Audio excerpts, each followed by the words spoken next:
Hey everyone, my name is Alexandra and I'm a watercolor artist.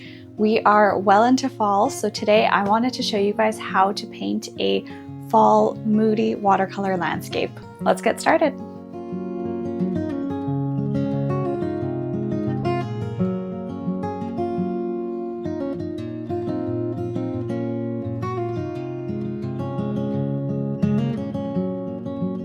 For supplies today, I have 2 cups of water, one for clean, one for dirty water, a napkin for drying my paintbrushes. For paint, I'm using a combo of Philisophy and Co's Woodlands palette, as well as a mix of Winsor and Newton paints. Paper, I'm using 140-pound cold press watercolor paper. And for paintbrushes today, I'm using Princeton Rounds numbers 2 and 6.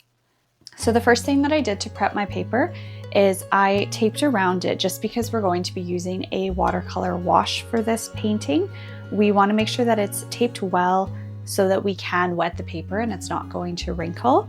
So first thing that we're going to do to start our painting is we are actually going to start by painting in the sky area with a super light blue color.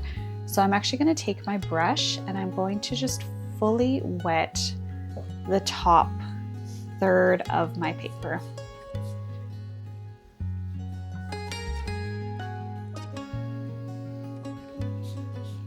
And if you guys want for this part, just because we're using a lot of water, feel free to grab a bigger paintbrush. So I'm just gonna switch to my number 8. What you guys want to look out for is that when you're wetting your paper, it soaks into it, but you want to make sure that if you were to lift your paper up, the water wouldn't be running down in any way.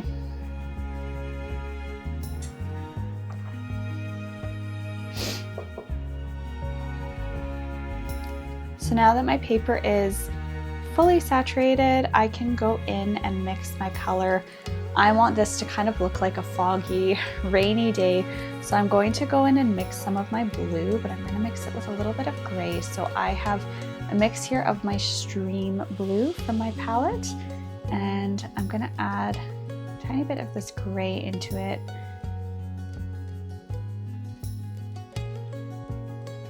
And now when I'm going into my sky, I'll start by brushing it across.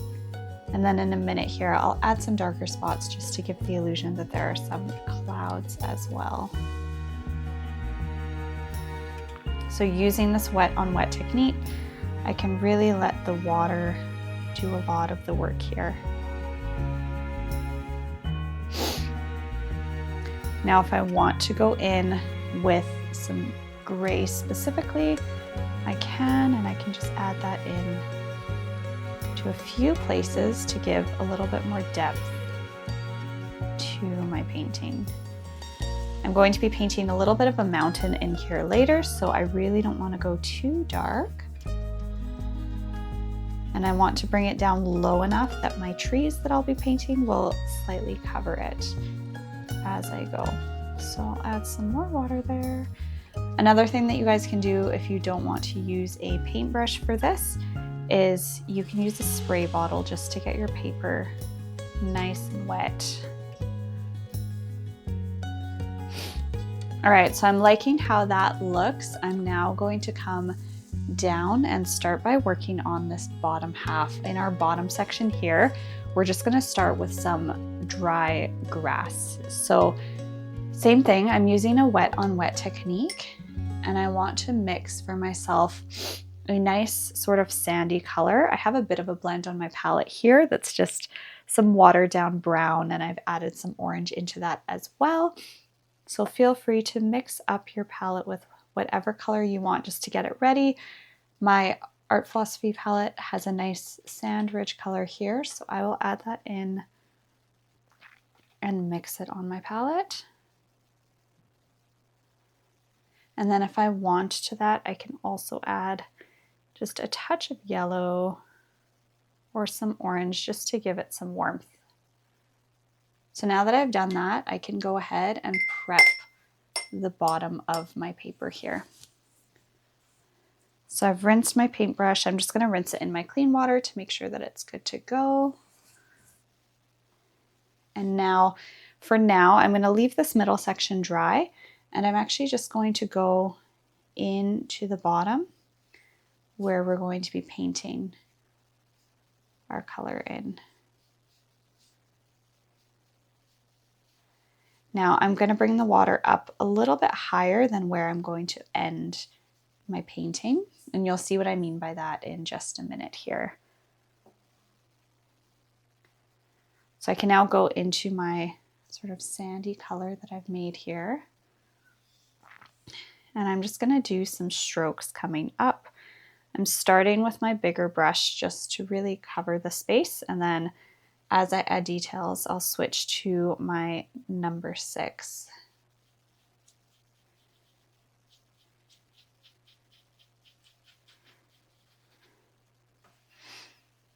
Making sure that I'm going all the way to the bottom there.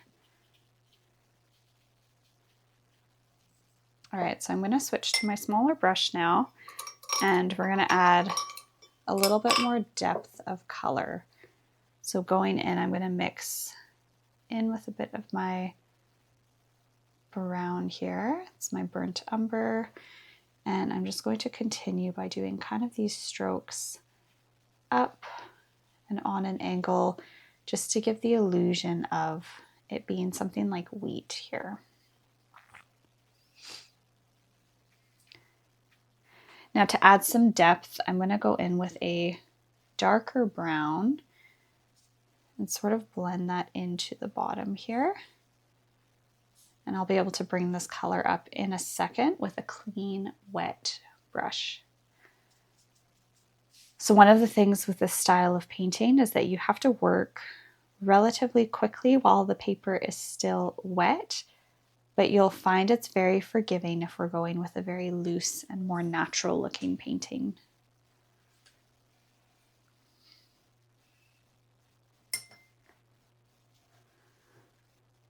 Now I'm going into my lighter color again. And for this, you guys don't need to use specific colors. We're just using a mix of kind of browns with some orange tones in them.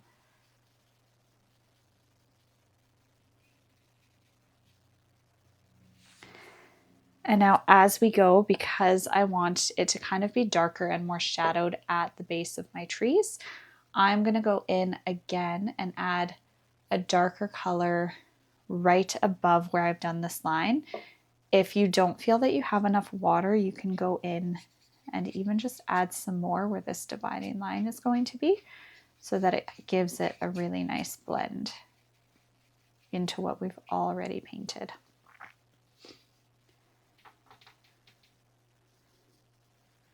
So I'm going to go in with my darker brown. I'm adding a little bit of black just to tone it down a bit. And now, while the water is wet, I'm just going to work my way in sort of a line here. By using a wet on wet technique for this part, it makes it a little bit easier to show sort of where the end of the grass goes while still keeping that texture.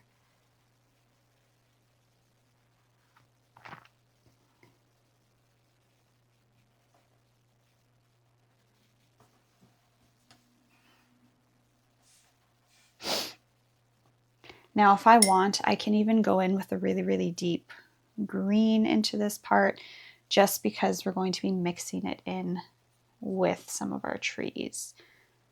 So really utilizing this wet on wet technique so that we can get a lot of depth into our painting here.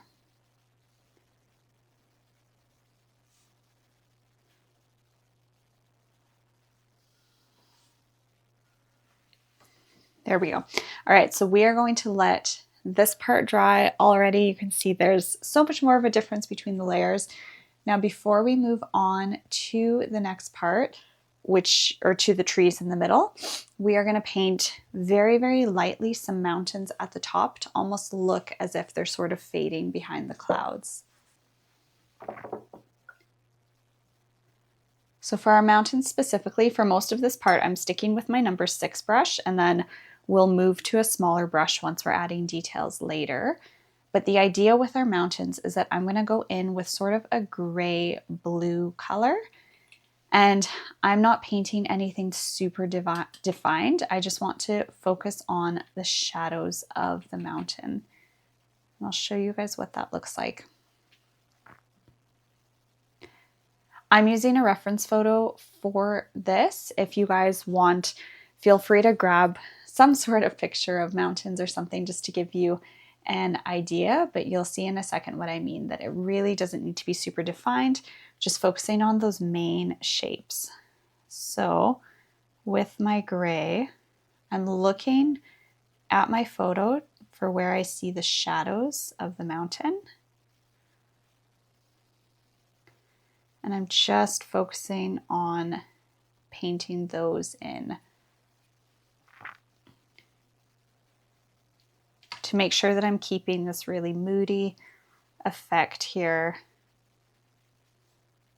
I'm not doing too dark of color. It's kind of just faded into the background.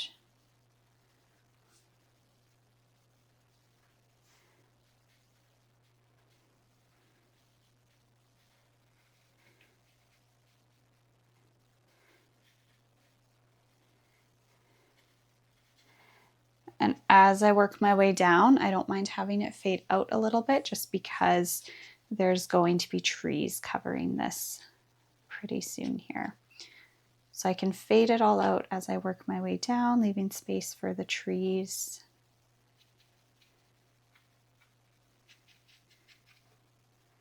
Now, if I want, I can add just a little bit more blue, just because often when you look at mountains in the distance, that's kind of the main color that you actually end up seeing. So we'll add some more of that, a little bit more depth.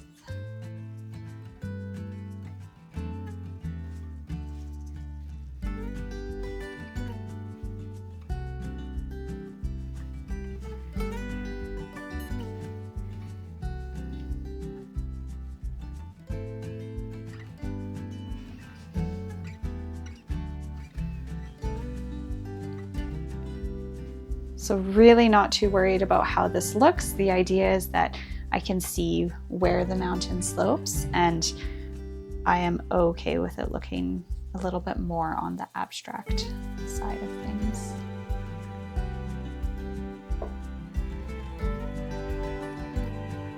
All right, now that we've done that, before we go into our tree section in the middle, that's going to need to dry before we start that. So I'm actually going to go in with my brush and just add a little bit of detail at the bottom now that it is dry.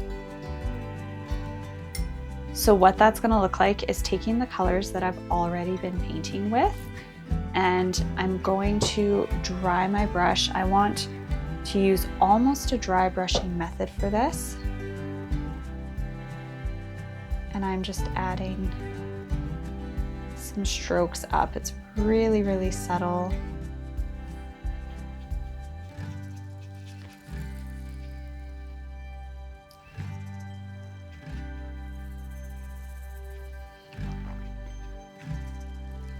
But we're just adding a little bit more texture there.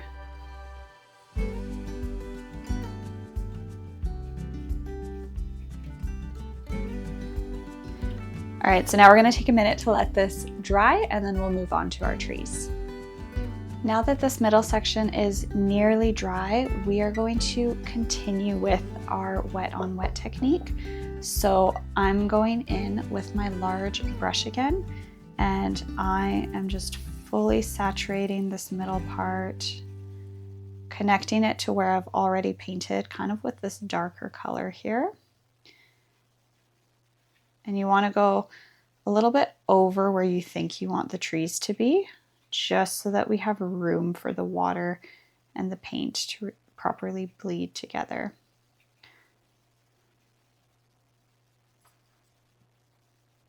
So now that we've done that, I'm going back to my number 6 brush, and I am just going in to mix some nice colors for my fall trees. So I'm going to use some of this redwood paint that I have here, mix it with a little bit of my foxberry, And the idea for this is that I'm going to be going into my painting and simply dotting in paint for the trees.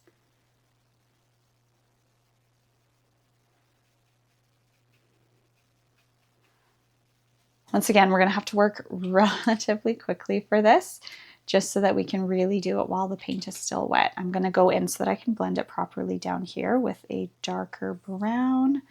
And then I'm going back in with my green into this section.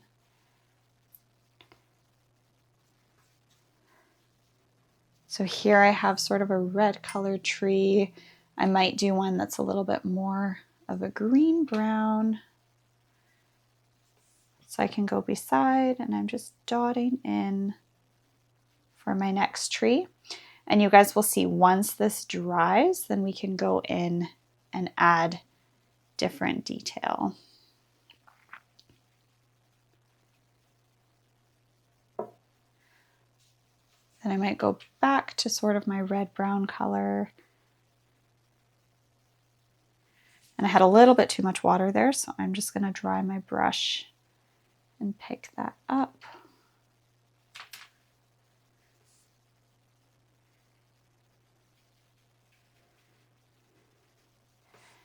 And I'll do one that's slightly more orange on this side. You guys can have so much fun with this because you really can play around with what colors you're mixing. So now that I have those, we will add more details as we go and as it dries, but I want to switch to my small paintbrush now so that I can add some really fine details here as my paper dries. So I'm not going to rush into it too quickly just because I want to give room for it to dry. And I'm just dabbing on the end here to make sure that that's going to mix in properly. So for this first tree that I did, I kind of want that really deep orangish color. And with my little brush, I'm just going to dot in, but this time I'm going to be more intentional to leave light space in between. And now we're going to follow the same thing with the green, going into kind of this warmer green color. And it might still be a little too wet, so I would even give that another minute just to dry a touch more. Yeah, so we'll let that one dry a little bit more before we add some more green to it, just because I want it to blend in, but I don't want it to fully disperse into where the water is. So then instead I can move to my tree on the edge here, going back in with that same color I started with. And I'm going to add details in for that.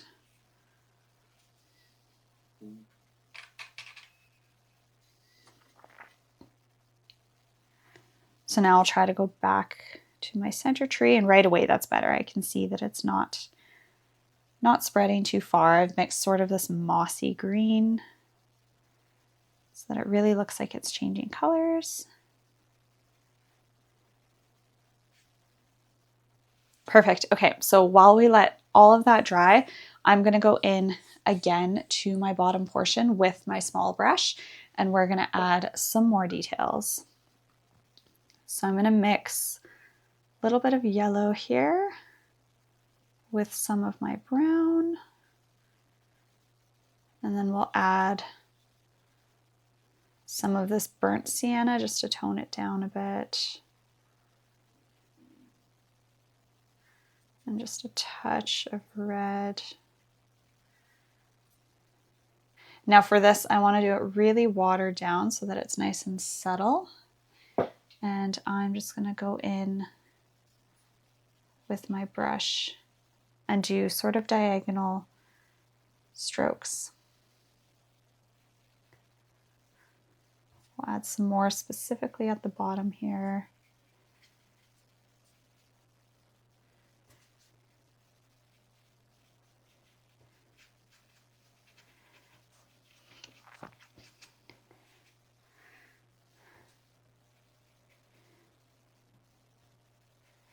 Since the main focus of this is going to be the trees, once we add detail, I really don't mind if everything else is a lot more subtle, because we're going to really make these trees stand out in a minute here as soon as we start adding the tree trunks and branches. But for now, we'll leave the bottom as is, and we are just going to give the trees a couple minutes to dry. Now that this is dry, we can go in and add some of our finer details to start to really make this come to life. So we are actually going to start with adding our tree branches, and then we'll go ahead and add some different details for the actual painting itself.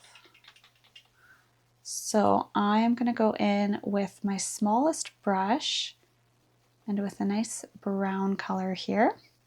And I'm just going to pick a tree to start with. So I'll start, I think it dried a little more on the edge first. So I'm going to start on the edge. And what I'm going to do is I'm going to pick a section where it looks like there would be a cluster of leaves. So say this one here. And I am going to bring my paintbrush down. Get a little bit more paint on there. So I'm doing really, really skinny lines. And the idea is that I'm leaving gaps for where the leaves are.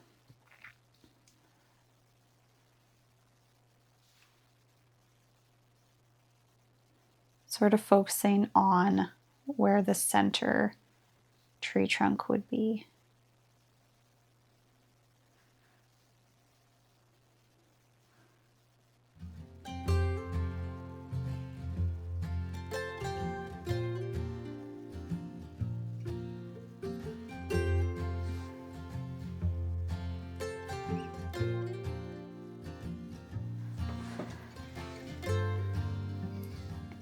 Now, once we add some more color to the actual trees themselves, then the lines for our branches won't look so stark, but we're just gonna start with this. This is one of those where you have to trust the process for where it's going. So we're gonna move to our next trees.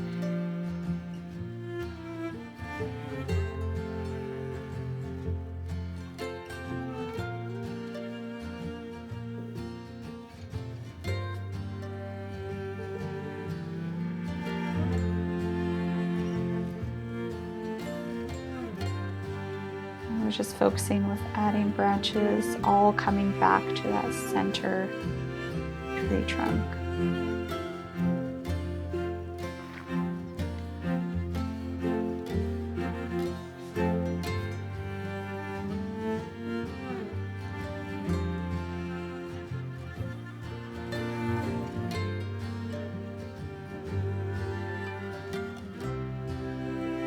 And with the ones that are slightly more full, we can do less branches. So now I'll add this edge one since it's sort of off the edge of the page. Instead of doing the main tree trunk, we'll just do a few nice skinny lines coming out from it. And now we kind of have the base of our trees there.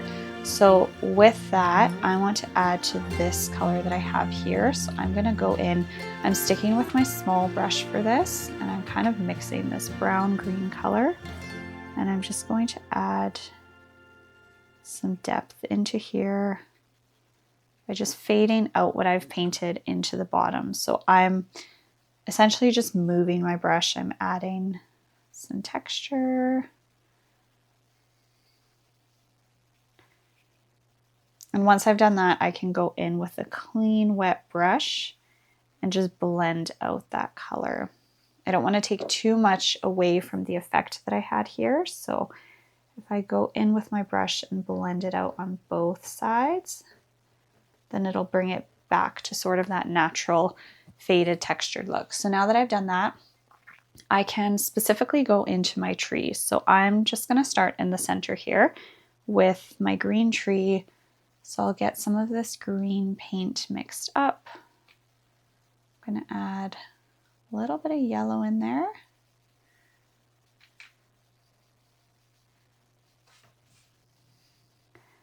Just testing it on my napkin to make sure I like the color. And now I'm going to go in around where these branches are, and I am just adding clusters of green paint to show where the leaves would be. And I want to bring it all the way up to the base of my mountain here. We're going to start with sort of lighter green, and then I'm going to go in and add darker. The main thing here is that you're doing clusters of dots is essentially what it is, but you want to make sure that you're leaving white space showing through. That's going to give your trees a much more natural look. So this one specifically right now is pretty green still, which doesn't look as fall colored. So we'll go in and we'll add some warmth to it in a minute.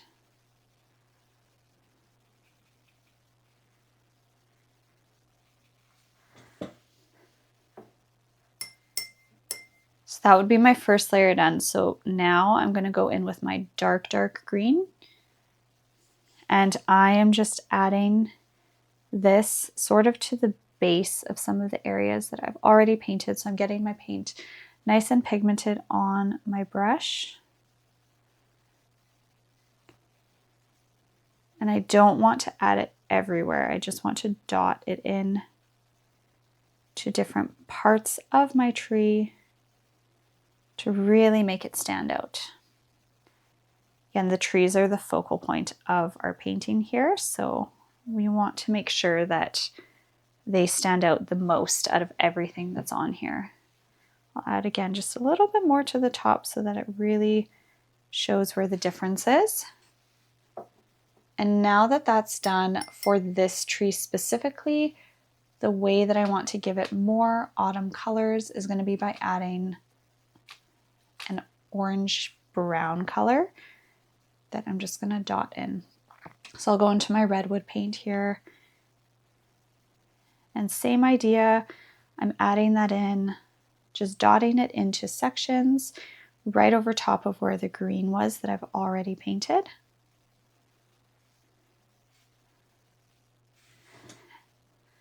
And right away it looks more like it's changing colors. So now that we've done that one, we are going to jump over to this more orange toned tree here. And again, I'm going to go into my redwood paint and I'm going to make it much more pigmented. So I'll test it on my napkin just to make sure that it is dark enough for me. And exact same concept, I am going in and just creating shape and depth to this tree, making sure that I'm intentional to leave white space.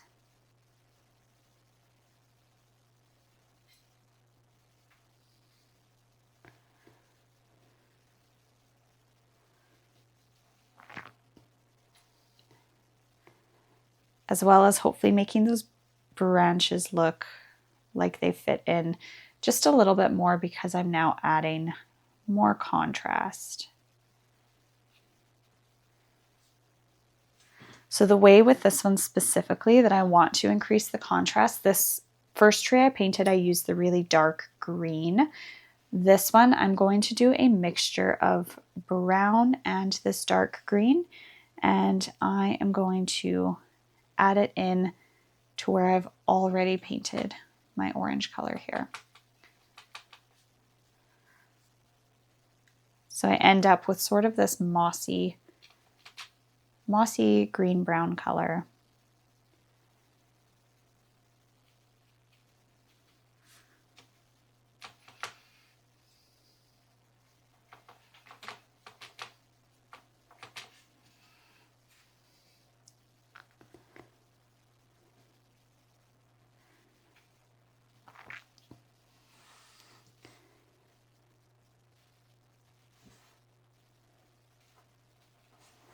All right, now that I'm happy with that one, I'm going to do the same thing with my last two trees. So this one I am going to go to first just because it's going to be the same colors as the one I just did.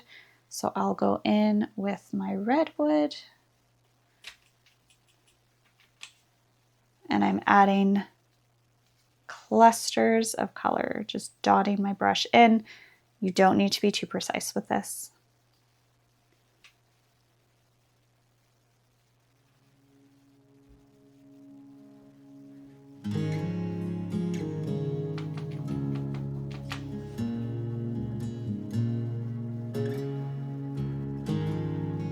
Now I can go in with my brown.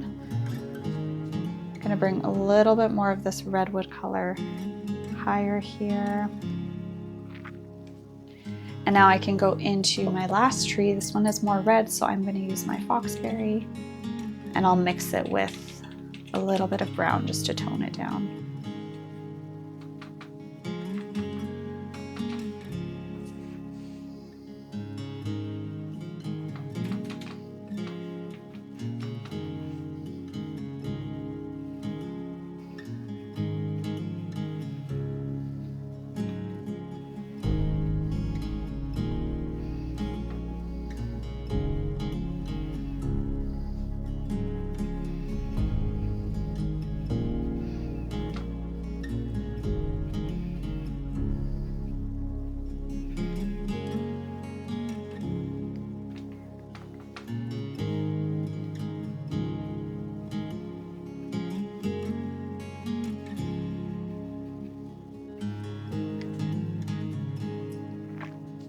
Now with this one, I'm going to make a much more pigmented version that's a mix of foxberry and my brown color here. And I'll use that to add some depth to this.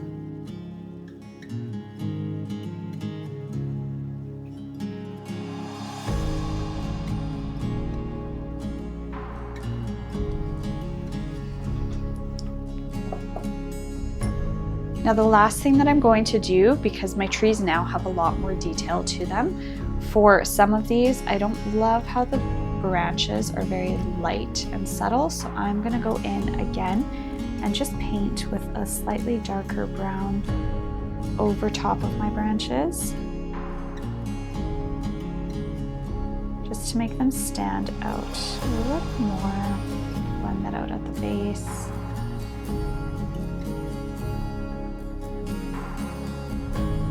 Do our last one on the left side here.